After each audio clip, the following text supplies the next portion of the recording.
حضرت سماعت فرمائیں۔ سونا جنگل رات اندھیری، چھائی بدلی کالی ہے۔ سونا جنگل رات اندھیری، چھائی بدلی کالی ہے۔ سونا جنگل،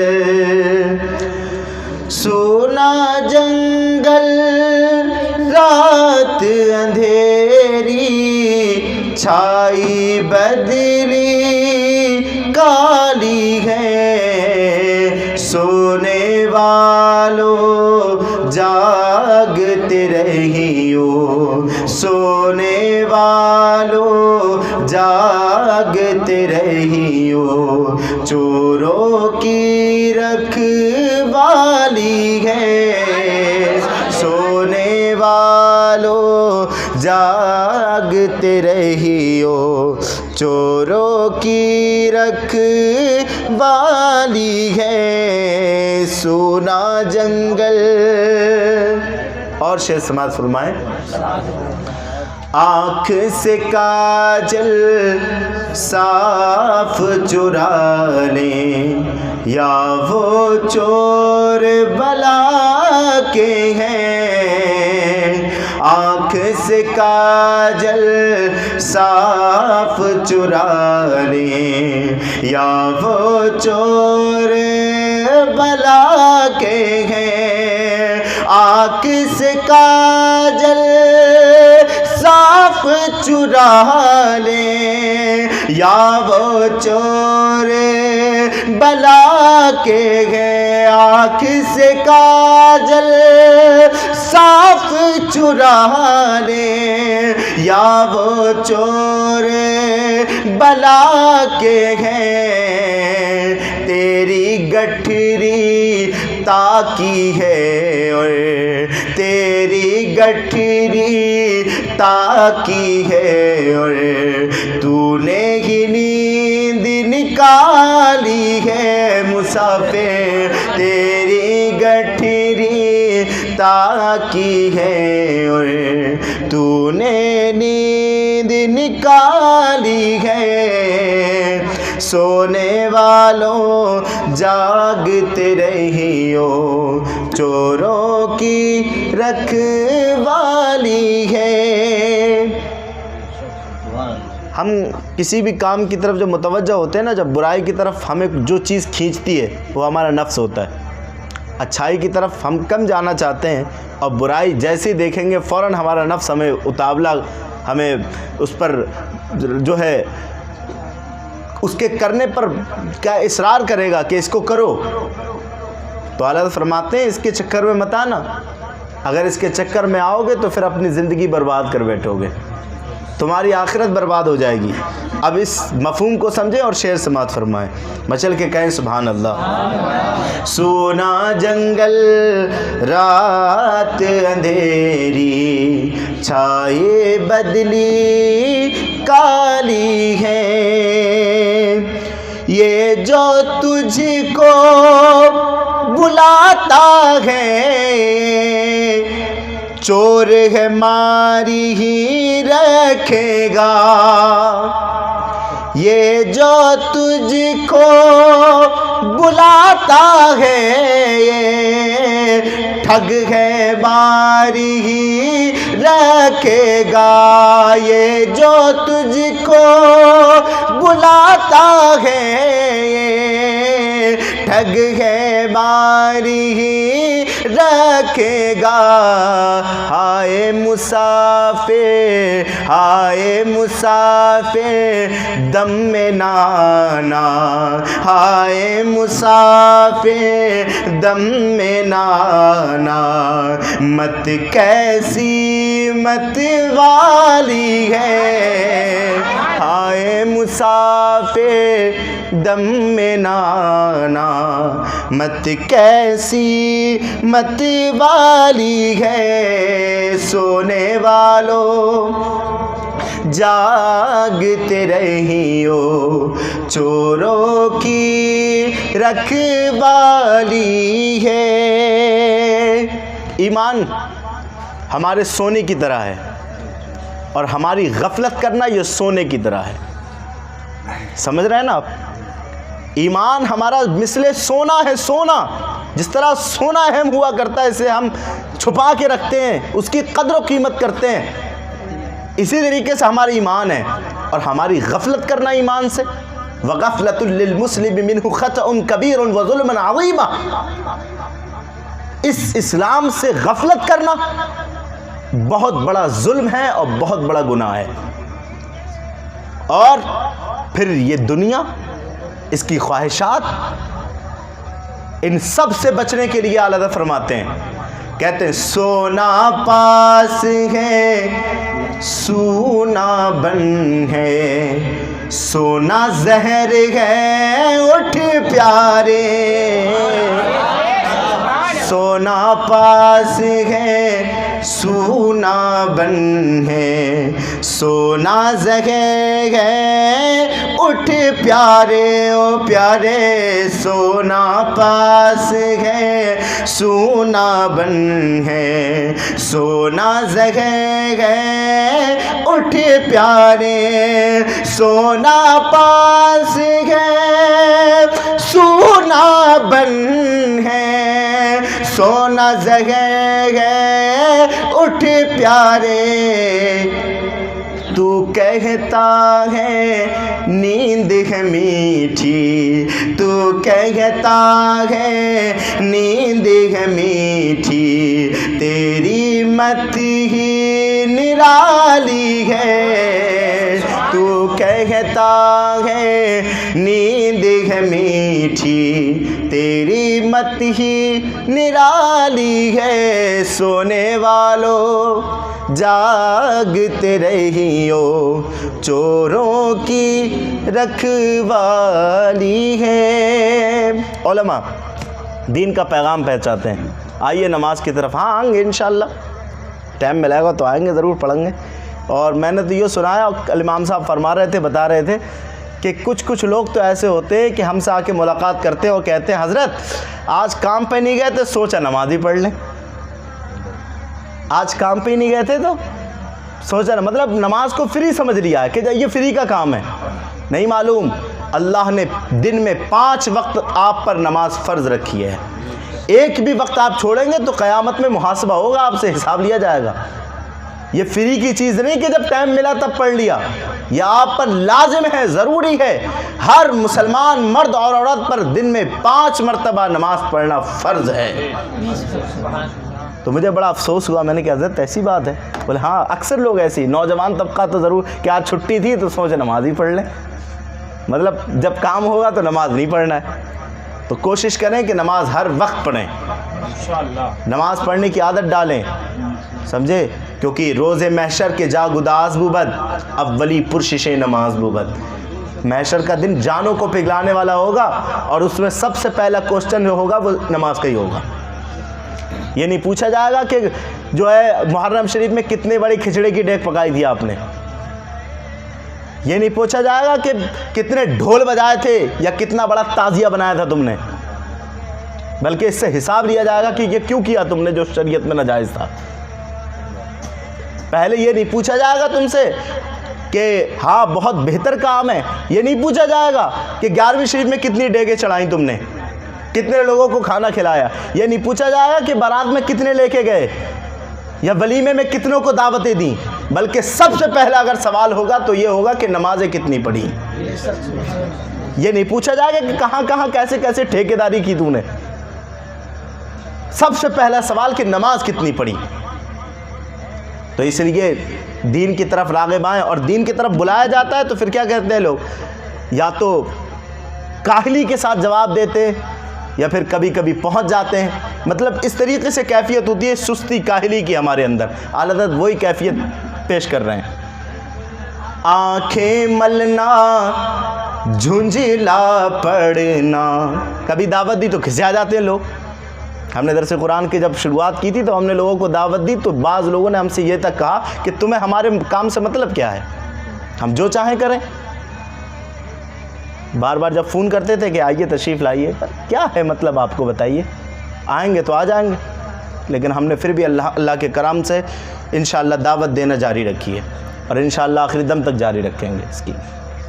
تو جھنجھلا جانا تو اللہ وہی بتا رہے ہیں، آنکھیں ملنا جھنجھلا پڑنا، لاکھ جمائی انگڑائی.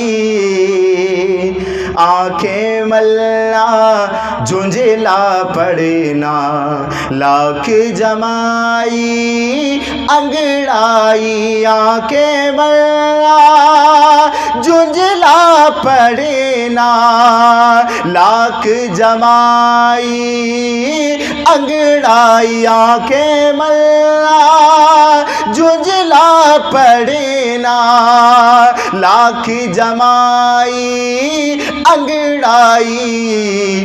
نام پہ اٹھنے کے لڑتا ہے، نام پہ اٹھنے کے لڑتا ہے، نام پہ اٹھنے کے لڑتا ہے.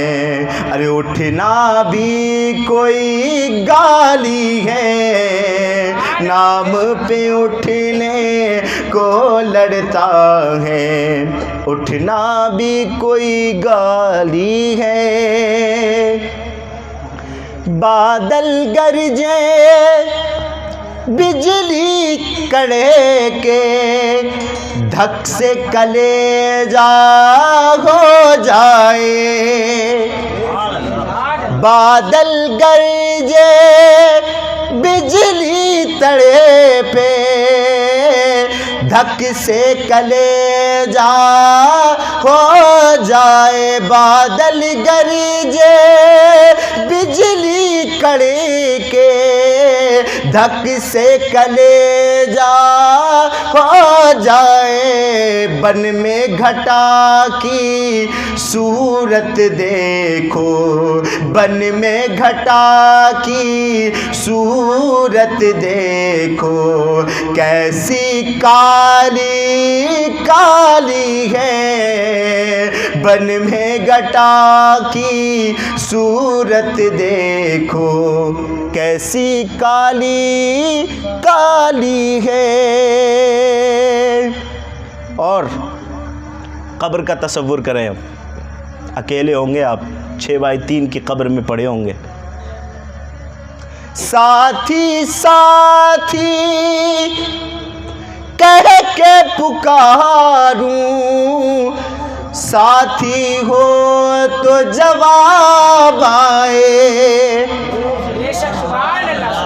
ساتھی ساتھی کہہ کے پکاروں، ساتھی ہو تو جواب آئے.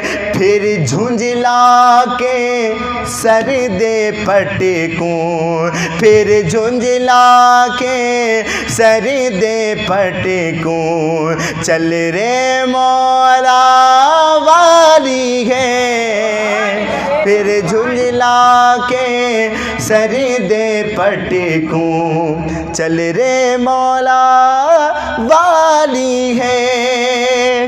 اور ہمیں کیا قبر کی فکر، اگر حضور کے غلام ہیں تو کیا فکر ہے؟ کیوں فکر نہیں؟ حضور کے غلام ہیں ہم. اور حضور کی کیفیت کیا ہے؟ تم تو چاند عرب کے ہو پیارے، تم تو عجم کے سورج ہو. تم تو چاند عرب کے ہو پیارے، تم تو عجم کے سورج ہو. دیکھو مجھ بے کس پر شب نے، دیکھو مجھ بے کس پر شب نے، کیسی آفت ڈالی ہے. دیکھو مجھ بے کس پر شب نے کیسی آفت ڈالی ہے، اور شہد دکھائے زہر پلائے، قاتل ڈائن شوہر کشی، شہد دکھائے زہر پلائے، قاتل ڈائن شوہر کشی، اس دنیا پہ کیا للچائیں، اس مردار پہ کیا للچائیں، دنیا دیکھی بھالی ہے، اس مردار پہ کیا للچائیں، دنیا دیکھی بالی ہے، وہ تو نہایت سستا سودا بیچ رہے ہیں جنت کا، وہ تو نہایت سستا سودا بیچ رہے ہیں جنت کا، ہم مفلس کیا مول چکائیں، ہم مفلس کیا مول چکائیں، اپنا ہاتھ ہی خالی ہے مولا، ہم مفلس کیا مول چکائیں، اپنا ہاتھ ہی خالی ہے۔ مقطع دیکھیں، کہیے گا سبحان اللہ۔ مولا تیرے عفو و کرم ہو، میرے گواہ صفائی کے، ورنہ رضا سے چور پہ تیری، ورنہ رضا سے چور پہ تیری، ڈگری تو اقبالی ہے، ورنہ رضا سے۔ اس کا مطلب میں سمجھاؤں، حضرت فرما رہے ہیں کہ میرے گناہ تو بہت زیادہ ہے، حالانکہ ان کے کوئی گناہ نہیں، وہ تو ہم سے لاکھوں گناہ اچھے تھے، انہوں نے جتنا سنیت کا کام کیا۔ دیکھیں آپ آج جو ہم مزاروں پر بیٹھ کر کے فاتحہ پڑھنے کے قابل ہوئے ہیں نا، یہ حضور اعلیٰ حضرت ہی کی صدقہ ہے، مزاروں کی حفاظت کی، خانخواہوں کی حفاظت کی آپ نے۔ حضرت فرماتے ہیں لیکن اپنا عجز دیکھیں، اللہ کا خوف دیکھیں، دیکھو اللہ والے کتنا ڈرتے تھے اللہ سے، اور آج ہم جتنے گناہ گار ہیں نا اتنے ہی نڈر ہیں، وہ جتنے پاکیزہ تھے، جتنے نیک تھے، اتنے خوف کرتے تھے، اور آج ہم جتنے گناہ گار ہیں اتنے نڈر ہیں۔ کبھی ہمارے آنکھوں سے ہم اپنے باپ کی جدائی میں تو رو سکتے ہیں، اپنی ماں کی جدائی میں تو رو سکتے ہیں، لیکن حضور صلی اللہ علیہ وسلم کی یاد میں کبھی نہیں رو سکتے۔ ہم لوگوں کے سامنے اپنی باتیں منوانے کے لیے بڑے افسروں کے پاس گڑ گڑا تو سکتے ہیں، لیکن رب کے سامنے ہاتھ اٹھا کر کے اپنی غلطیوں سے معافی مانگتے ہوئے گڑ گڑا نہیں سکتے ہم، یہ ہماری کیفیت ہے۔ تو اعلیٰ حضرت فرماتے ہیں اپنے لیے کہ میں تو گناہ گار ہوں، تیرا عفو، تیرا کرم ہی مجھے بخش سکتا ہے، اگر میرے گناہ دیکھے جائیں تو یہ بخشش کے قابل نہیں ہے، تو اگر کرم فرمائے تو میں بخشا جا سکتا ہوں، ورنہ رضا سے چور پہ تیری ڈگری تو اقبالی ہے، تو اگر انصاف کرے تو پھر رضا سے چور پہ تو تیری بہت بڑی۔ تو پھر جب میں نے یہ شعر سنا تو پھر اپنے آپ کی بھی یاد آئی کہ رضا جیسے پاکیزہ شخص نے جب یہ کہا ہے تو پھر ہم کیا کہیں۔ اعلیٰ حضرت نے اپنے لیے دعا کہی تھی، تو میں نے اس میں مقطع کی اور اپنے جو ہے اس میں ضم کیے میں نے شعر، میں اس کو پیش کرتا ہوں، سماعت کریں گے، میں نے لکھے ہیں۔ بخش رضا کو اور فیضاں کو، یہ بھی رضا کا شیدا ہے،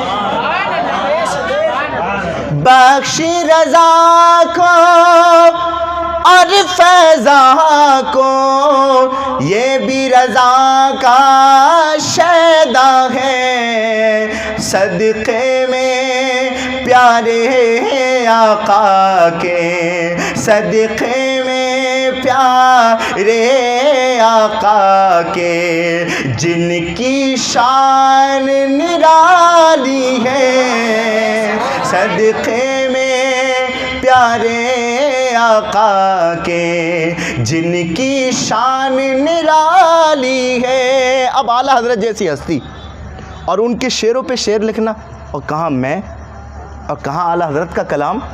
پھر دماغ میں آیا شعر لکھ تو دیا میں نے، لیکن پھر دماغ میں آیا تیری کیا اوقات ہے کہ ان کے وزن پہ وزن ملا رہا ہے، ان کے طرح تو ہو سکتا ہے۔ پھر میں نے ایک اور مقطع لکھا، اسے بھی سماعت کریں، یہ جو میں نے مفہوم بتایا اس کو ذہن میں رکھیے گا۔ چپ ہو فیضان کیا کہہ اٹھا، تو آسی و ذات علی، چپ ہو فیضان کیا کہہ اٹھا، تو آسی و ذات علی، ان کے نہج سے ضم کرتا ہے، مطلب ان کے طریقے سے ملا رہے اپنا طریقہ، تیرا طریقہ تو ناقص اور ادھورا، ان کا طریقہ کامل ہے۔ ان کے نہج سے ضم کرتا ہے، مت کیا تیری ماری ہے، سونا جنگل رات اندھیری، چھائی بدلی کالی ہے۔ درود شریف پڑھیں اللہ